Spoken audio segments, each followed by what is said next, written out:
Thank you for joining us today. I'll go ahead and make a quick introduction myself. My name is Sebastian Aguilar. I'm over here with Bright Spot Marketing. And today we have our Roadshow Strategies to Boost Your Sales Pipeline webinar that is going to be hosted by these two lovely people, Mike May and Rachel Butts. Mike May being the president and former chairman of the Incentive Research Foundation, and Rachel Butts, the director and solution design and marketing. Everybody, thanks for joining us. Yeah, hello everybody. Hello to the whole World Wide Web. And we're live. Sorry. Yeah, we're definitely live here. And I do want to give a quick heads up. This same time next week, in literally 7 days, we're going to do another webinar, favorite venues to attract a crowd. So be sure to sign up for that webinar. Registrations will be open a couple hours. They're already open, but you'll see a little pop-up appear on our website just an hour or two after this webinar. So keep an eye out for that. And then we do want to hear from you. So we would love to hear from you. And if you click the little Q&A button on the bottom, we do have a Q&A section today. Please send us your questions. And then I do want to also remind everybody that we are doing an audience drawing. We're doing a StubHub card for $50 for the best question that comes out of our Q&A session. So another incentive for you to go ahead and give us your best questions. And here, this is where I'll let Mike May take charge. Yeah, good. Well, by the way, Sebastian, a plug, it doesn't take too many questions. We never give an overwhelming number. The audience is sometimes shy or asking, but we welcome the questions to make it as personalized as possible. So what we're going to cover today is first, we're going to do definitions of roadshows. They go by a lot of different terms within different enterprise organizations. Then we're also going to cover the benefits of the roadshows and the tactics. And I apologize when the lawn mowing guy comes by if you could hear that. So benefits and tactics. So we'll hit strategic level and tactics. And with that, let's first talk about definitions. And Rachel, internally, we've had this debate a couple times. We use the term roadshows for anything that's a multi-city event. But a lot of companies will call them field marketing events or hospitality events, special events, lead gen. We see a lot of them in the channel and partner marketing space that are co-funded with MDF. I think those co-funded events are always are more appealing to the audience because it feels like the audience is going to hear multiple points of view in the content rather than just hearing a single company's content. So Rachel, we didn't rehearse this, but I'm curious of all of these, which of these do you hear the most? Despite the actual term roadshow, I would say multi-city events, and I actually catch myself saying that from time to time as well. But I'll plug whatever you call them. We can help you out, right? Yeah, absolutely. And I feel like it often varies based on the functional discipline of where their client contact sits. That if they're in field marketing, they'll call it field. If they're in channel or partner, they'll call it that. Or if it's a product launch, it may be that. So the main point is multi-city and bringing the content out to the field. And with that, another element that I think is really important is to think about the stage of where these events are occurring. We like to say, jokingly say, this content is PG rated because it's pipeline generating. But some of the events you see are above the funnel, that they are trying to generate demand or generate even specific leads. Or, if it's a product launch, some of those are above the funnel events. And many times, if you're doing an above the funnel event, you might cast a wider net in terms of your invitation list. You may try to get venues that can host more people, and maybe you do it at a lower cost per person. As an example, we did one once. It was a movie premiere, where a movie theater could, hold 100 or 150 people. So they cast a really wide net. And they were probably trying to attract even people that were at a manager or below level, but their investment per person was much lower for something like that was trying to generate a lot of leads. Across the bottom of that, which represents the sales funnel, and as deals move through the funnel, we've done some events on the far right that are more what we call pipeline closing events or closers, where you're inviting in the people that you have active quotes in front of. Those tend to be more hospitality and relationship building events. So it could be a sporting event or a concert series, something like that, where there may be less content delivered and it's more relationship. I think that's so important because so many times people just rush to execution of trying to do what they think would be a cool event and not try to match up what they think is the right stage of this lead relationship. So that's intro. Let's transition to benefits. Perfect. Thank you, Mike. So since you're here with us today, which thank you very much for joining us, you're probably asking yourself what the benefits are of a roadshow versus another lead gen event or a trade show that you might attend year over year. And, we've said it before, we'll say it again, COVID, COVID, COVID. Even before COVID, when business was normal, we'll say, we saw a benefit of going directly to your customers through multi-city roadshows. But now, especially as companies are kind of warming up to the idea of travel, we can see that roadshows have an even greater value to get face-to-face with your customers. So especially with this consumer rebound, I know Mike sat in my office and he's kind of looked over at my calendar behind me. He knows that my concert calendar is booked to the gills. So we can all attest that as consumers, the majority of us are rebounding back to our pre-COVID levels by attending social functions, sporting events, packed concerts, lunches and dinners, et cetera.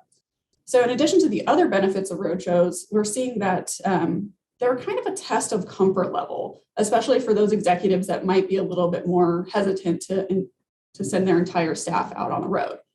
So as you see here before, kind of BC, before COVID, as I know we've said, everyone was really required to travel to one spot. So that's, your big trade shows every year, everybody got on a plane, gathered together for hours and hours in a ballroom or event space.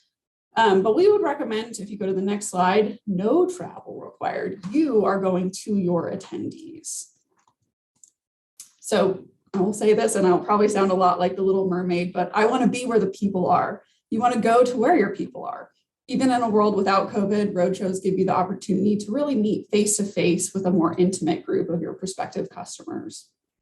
I would say that's a pretty big benefit. Yeah, and you may be more likely to get an hour or two of FaceTime if you bring the content to the local market, where now some companies are under travel restrictions or people are just busy and they don't want to take off 3 days to go to Vegas to the big trade show.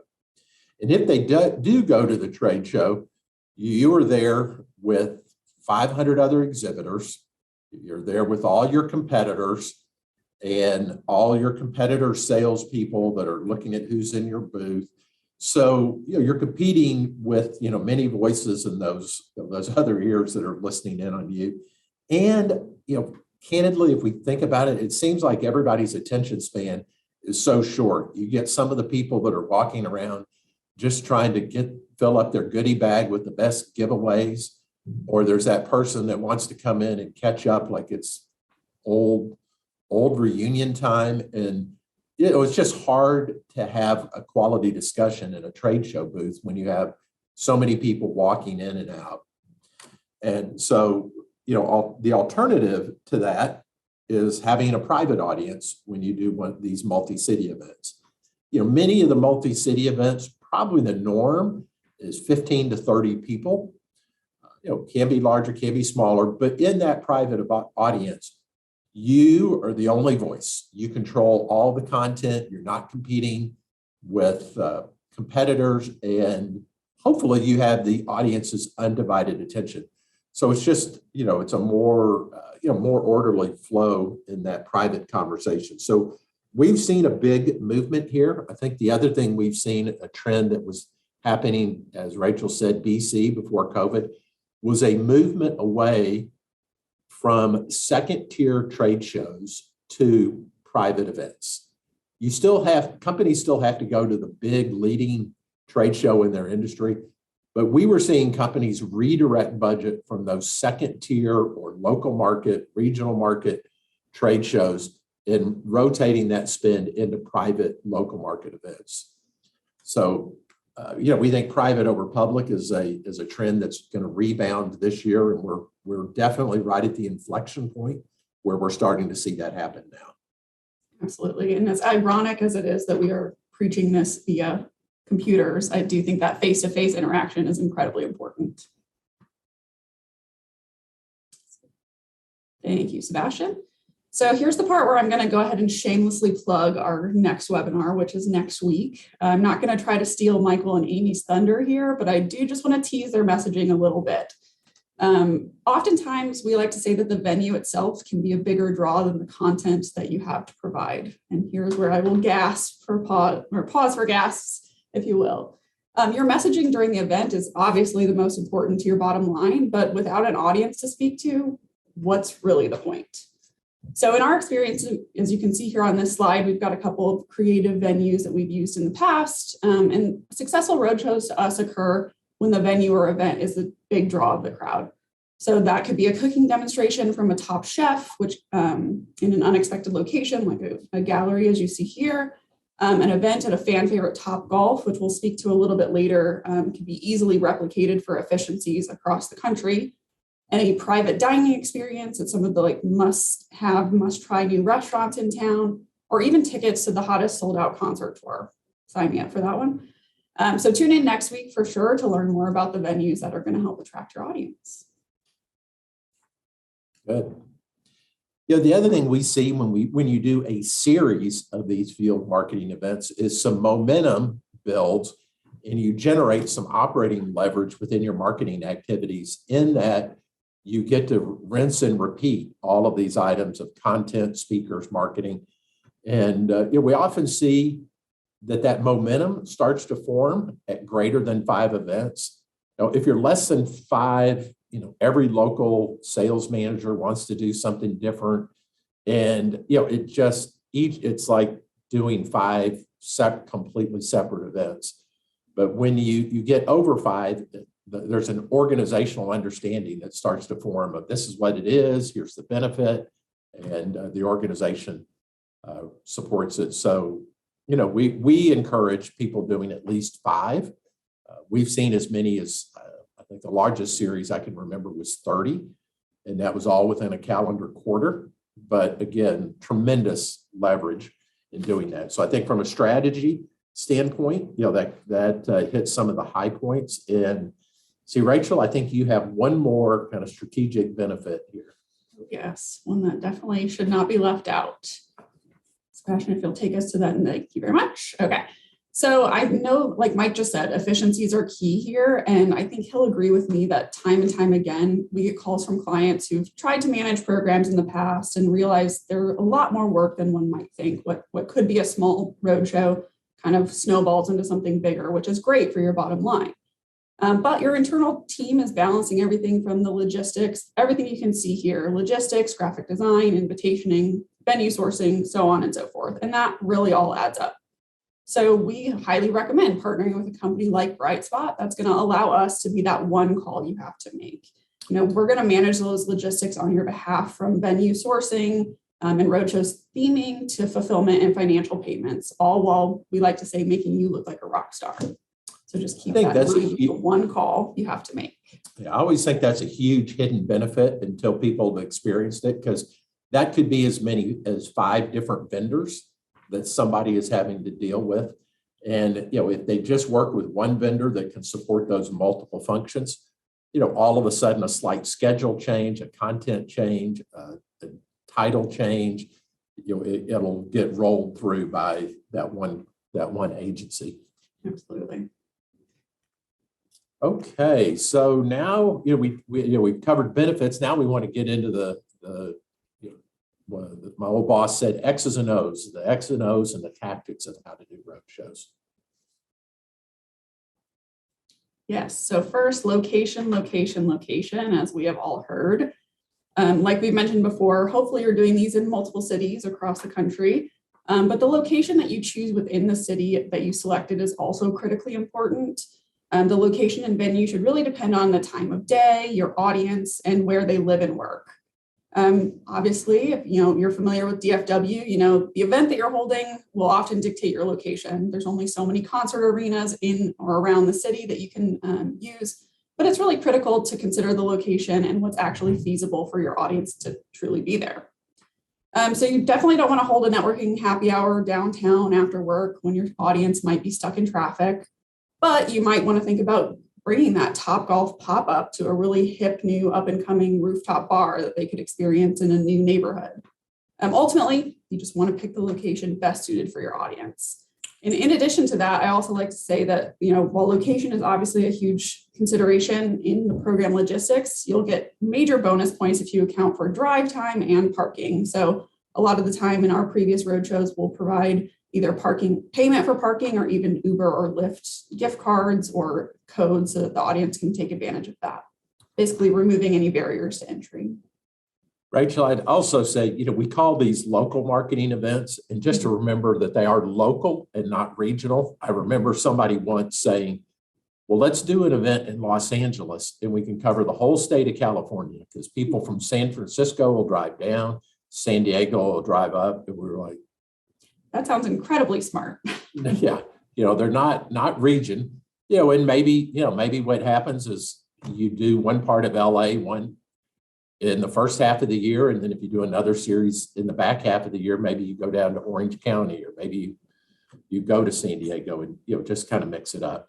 Absolutely. The other thing that's really important, and I think it often gets overlooked at the expense of finding a creative venue or finding a great place and having a great event, is you need great content also. So, what we would define, and what audiences would define as bad content, is when they feel like they're just getting marketing content or sales content. Prospects love when they get educational content, when they hear from an analyst. They love when the engineers speak, when there's technical content. They feel like they're getting something of benefit. Also, if you can get maybe another customer to give a testimonial or be part of a panel, those are always popular also. But make sure and give some high quality thought time to your content.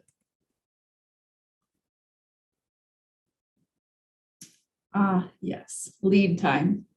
If you've forgotten everything that I've said here today, or that Mike has said here today, I beg you to remember one thing, and that is always to start sooner than you think. We recommend starting the planning process, as you can see here, about 6 to 8 weeks out from the first date of your event, or engaging a third party even sooner. Sometimes we're seeing a lot of sourcing struggles right now, depending on finding venues and all that kind of stuff, as people are getting back out to the market. So it's huge to take into consideration.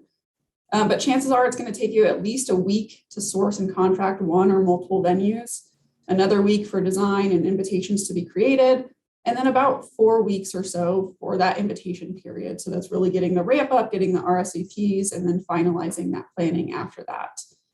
Communications and invitations are very key. Again, back to the little audience. If you've got nobody to talk to, you're really not going to generate any ROI. Something else that affects that lead time is making sure you built in enough time to obtain a quality invitation list.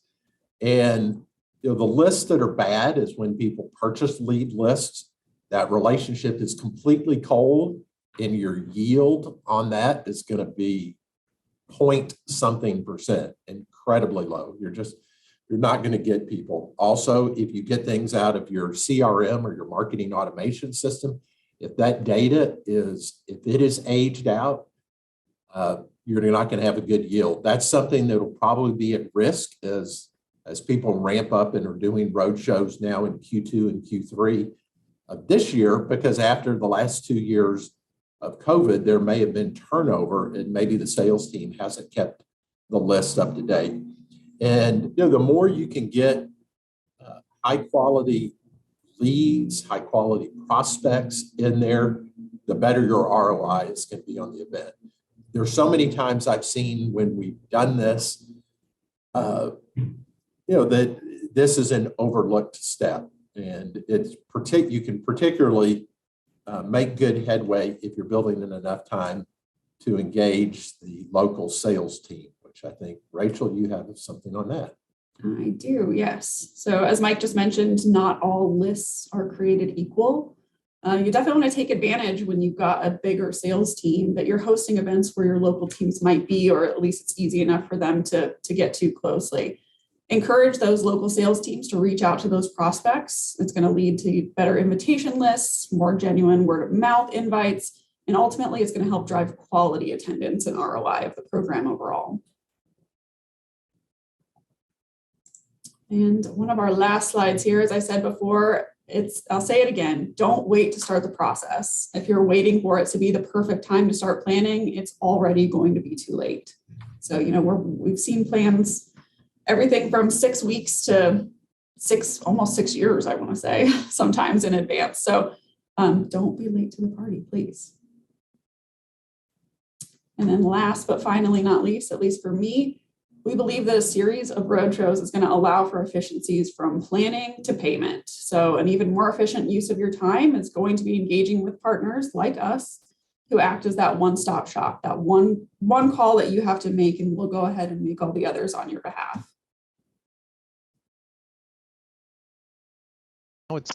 Now it's time for Q&A. So I'm going to go ahead and take it over from here. So we want to hear from your questions. So Rachel and Mike pose a lot of different ideas here. So go ahead and select that little Q&A button on the bottom here and give us your questions. We'll be looking out for those.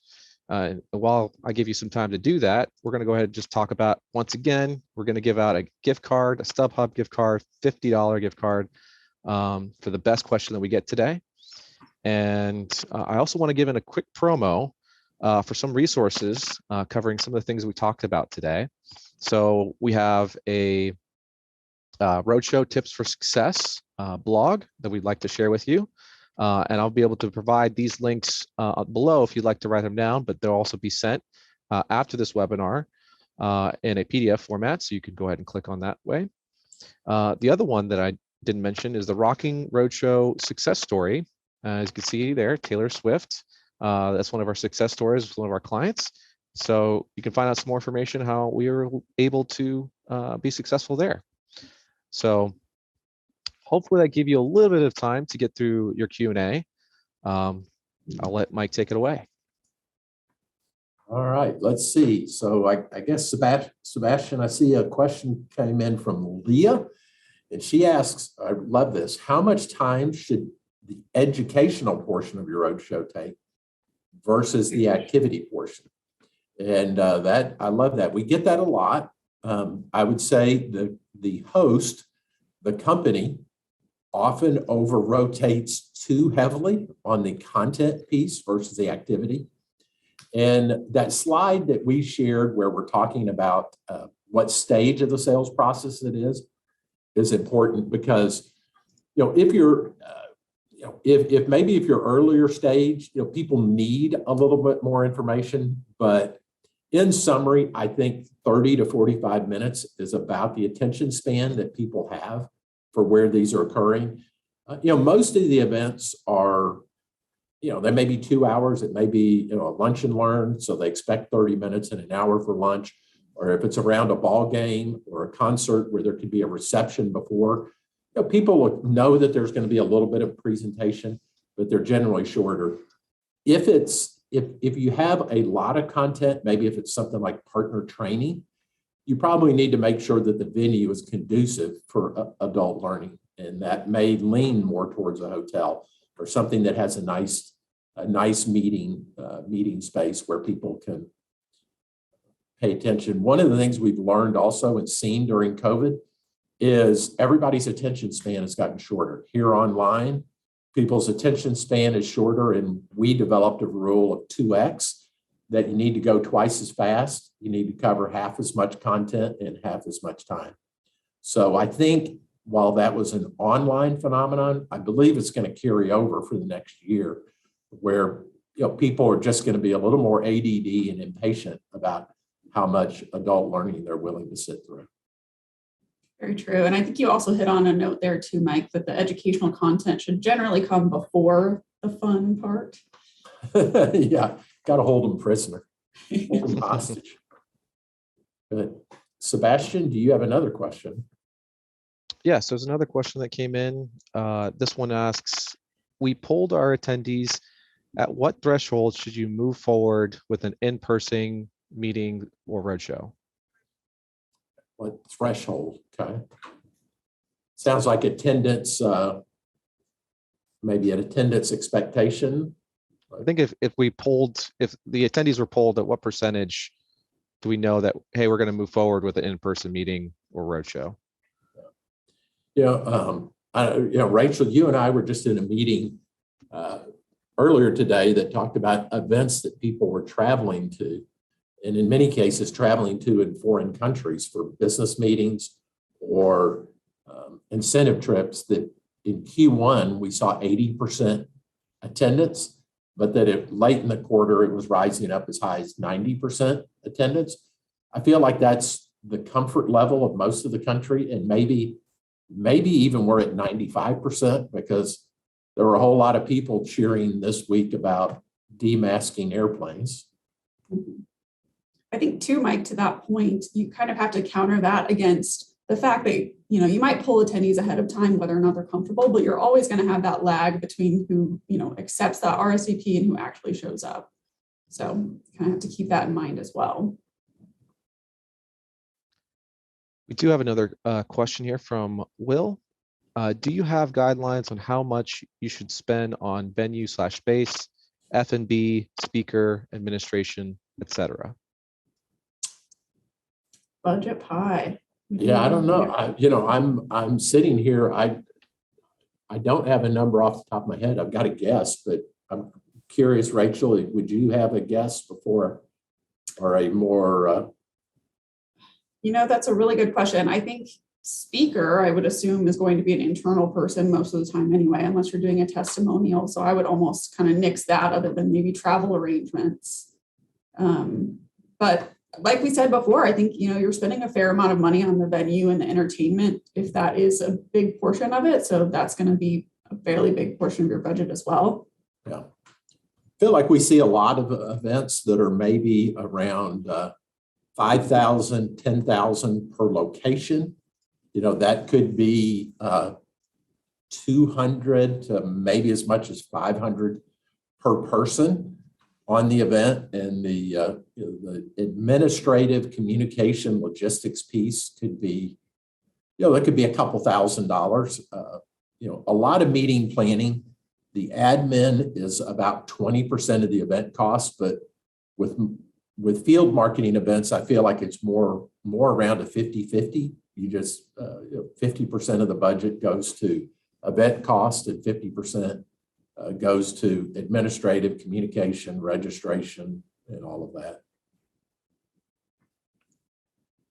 Good topic for another blog. Yeah. So we have another one from Amy. What do you think is manageable or effective number of total events to plan for one complete roadshow series across the U.S.? I've gotten a little more outspoken, in talking to people, and I've said, look, if you're not going to do at least 5, I just wouldn't even bother.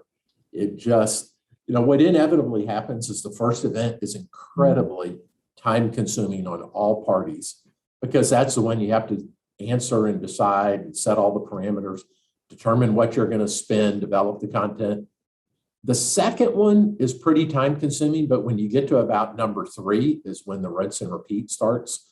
So I think doing at least 5, and I don't know that there's a max, but I've seen once you get to around 15 or 20% in a quarter, it can be a little harder to execute, just because there's so many local market contacts in the terms of interacting with the local salespeople to get them engaged, that it could be a lot to execute. Very good. All right, Sebastian, anything else you got for us? Looks like we're reaching the end of our 30 minutes. I was about to ask, we do have one more question if we wanted to go ahead and give it some time. Okay. Sure. Yeah, I wanna see shoot? recommend on-site TDs. So TDs is something that stands for trip directors or travel directors. I'm biased, because on behalf of Bright Spot, I want to make sure that the answer is yes. That's not so much about us generating revenue, but it is ensuring excellence for the event, because you're going to have somebody from the company that's probably going to be a point person, but inevitably that point person gets pulled away by the highest ranking sales exec in the market who, asks them to do something here, asks them, hey, could you go get this or that for the VIP that's here? They're asking for logistical favors. And if they have to go do that, now you have a welcome desk or a registration desk that is unhosted. So, maybe saying it another way, I think you need two logistical contacts, even if they're both from the company or one is from an agency like Bright Spot. Great point. All right. Well, Sebastian, I think you're going to have a tough decision to evaluate those and determine who had the best question to do a StubHub gift card. So whoever the winner is, we'll be reaching out to you via email. Also, Sebastian will be sending out these slides either later today or tomorrow. And maybe to wrap up and give you a quick little summary of in terms of the tactical tips or the tactical takeaways here. Somebody once asked me, like, well, what's most important? Is it venue, content? Well, we would say it's all. So pick the right venue, pick a venue that is a draw, ensure that you have excellent content. One that's not in here, make sure you have great speakers, build in enough lead time. Agencies like us can respond quickly. We could do our part in 2 to 3 weeks, but you need those extra weeks to ensure you've got a good invitation list. You're allowing time for the invitees to respond and giving them enough lead time to get on their calendar. Probably the number one success factor will be you can engage the local sales team. Even if you just have an average event, but the local sales team is giving you good word of mouth promotion and supporting it,